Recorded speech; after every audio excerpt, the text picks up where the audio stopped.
இதை தாண்டி போனால் நம்ம என்ன செய்ய முடியும்? திரும்ப அப்புறம் தனிநாடு தாங்க. தள்ளிவிடாதீர்கள், தனிநாடு கேட்க எங்களை விட்டு விடாதீர்கள். டெங்கு காய்ச்சல், மலேரியா, கொரோனா இதையெல்லாம் நம்ம எதிர்க்க கூடாது, ஒழித்து கட்ட வேண்டும். அப்படிதான் இந்த சனாதனம்.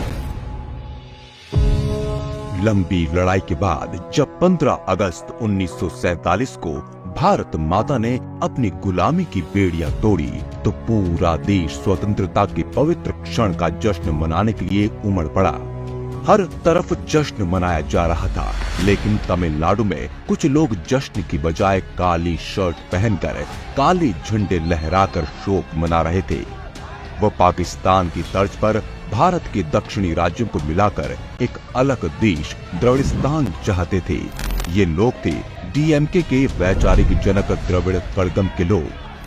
भारत के आजाद होने के 2 साल बाद 17 सितंबर 1949 को जब एक राजनीतिक दल के रूप में द्रविड़ मुनेत्र कड़गम यानी डीएमके की स्थापना हुई तो उन्होंने भारत को तोड़कर द्रविड़ नाडु के नाम से एक अलग देश की मांग को अपने राजनीतिक आंदोलन का मुख्य एजेंडा बना लिया।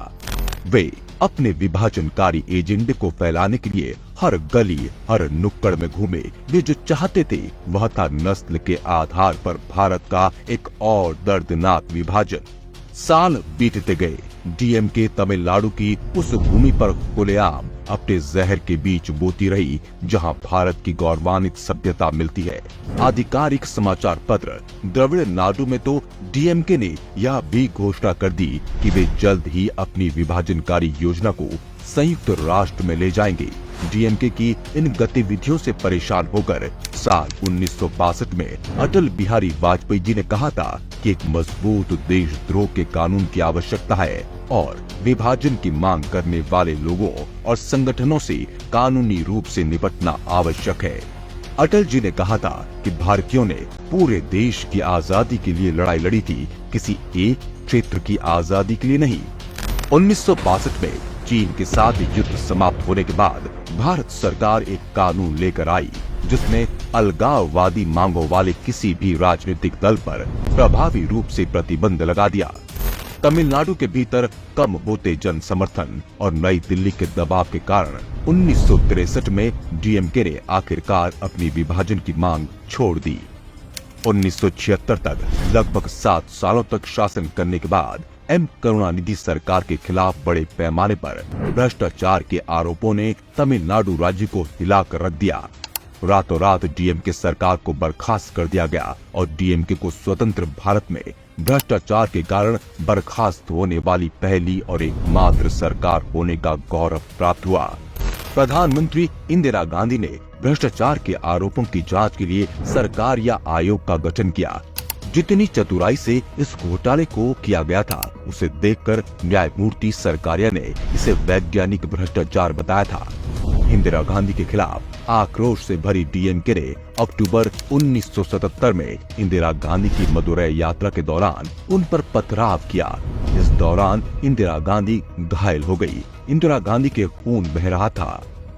கருப்பு கொடி காட்டுவது என்ற பெயரால் இரும்பு குழாய்களில் கொடிகளை கட்டி கொண்டு வந்தார்கள். சோடா பாட்டில்கள் வீசப்பட்டன. என்ன செய்வதென்று தெரியாமல் திகைத்து போய் உடனடியாக அன்னை இந்திரா காந்தி அவர்கள் கையை பிடித்து இழுத்து சீட்டில் படுக்க வைத்து அவர் அமர்ந்து அந்த தலானியை தூக்கி அவர் மேல் போட்டு அதற்கு மேல் நான் साइंद पड़ते। जब पत्रकारों ने इंदिरा गांधी पर हमले के बारे में करुणानिधि से सवाल किया तो करुणानिधि ने मर्यादा तार तार कर दी और अभद्र भाषा का प्रयोग करते हुए कहा कि महिलाओं को विभिन्न कारणों से रक्तस्राव होता है। 1989 में जब डीएमके के लोगों ने तमिलनाडु विधानसभा में जयललिता पर हमला किया तब भी करुणानिधि चुपचाप देखते रहे थे। डीएमके कितनी खतरनाक है इस बात का अंदाजा इसी बात से लगाया जा सकता है कि राजीव गांधी की हत्या के बाद न्यायमूर्ति एमसी जैन ने तमिलनाडु में एलटीटीई की अनियंत्रित गतिविधियों के लिए डीएमके और उसके नेता करुणानिधि को दोषी ठहराया और इस कारण 1991 में एक बार फिर डीएमके सरकार बर्खास्त हो गई। 90 के दशक के अंत में करुणानिधि ने एम.के. स्टालिन को वैज्ञानिक भ्रष्टाचार करने में पारंगत करना शुरू किया। करुणानिधि से गुरु मंत्र सीखकर स्टालिन मेयर से उप मुख्यमंत्री तक पहुंच गए और परिवार के भीतर सभी प्रतिस्पर्धा को खत्म कर धीरे धीरे करुणानिधि के उत्तराधिकारी बन गए। पिता पुत्र की जोड़ी ने विभिन्न भ्रष्ट शासन चलाए, जब तक कि 2009 में पूरे देश को हिलाकर रख देने वाले 2G घोटाले के बाद डीएमके की किस्मत फिर से खराब नहीं हो गई। कांग्रेस सरकार में शामिल डीएमके ने कांग्रेस के साथ मिलकर कई हजार करोड़ का घोटाला किया था। करुणानिधि का 2018 में निधन हुआ तो स्टालिन को उनके उत्तराधिकारी के रूप में चुना गया। एम.के. स्टालिन के नेतृत्व में डीएमके बद से बदतर स्थिति में पहुंच गई है। डीएमके और खुद एम.के. स्टालिन ने फिर अलगाववाद को बढ़ावा देना शुरू कर दिया है। डीएमके के कारण तमिलनाडु आज जिहादी और मिशनरी गतिविधियों का केंद्र बनकर उभर रहा है। திராவிட நாடுகள் கோரிக்கை அப்படிங்கிறது அடையிற மாதிரி ஒரு சூழல் ஏற்படுது வந்தால் வரவேற்கப்படுகின்றது வரும் என்ற நம்பிக்கையில் தான் நானும் இருக்கேன்। भारत माता को बीमार बताने वाले दागी जॉर्ज पोनैया जैसे लोग डीएमके कांग्रेस के घमंडिया गठबंधन के खुले समर्थक हैं। यह एक ऐसा गठबंधन है जिसमें अपने स्वार्थ के आगे न कोई शर्म है, न ही कोई नैतिकता है।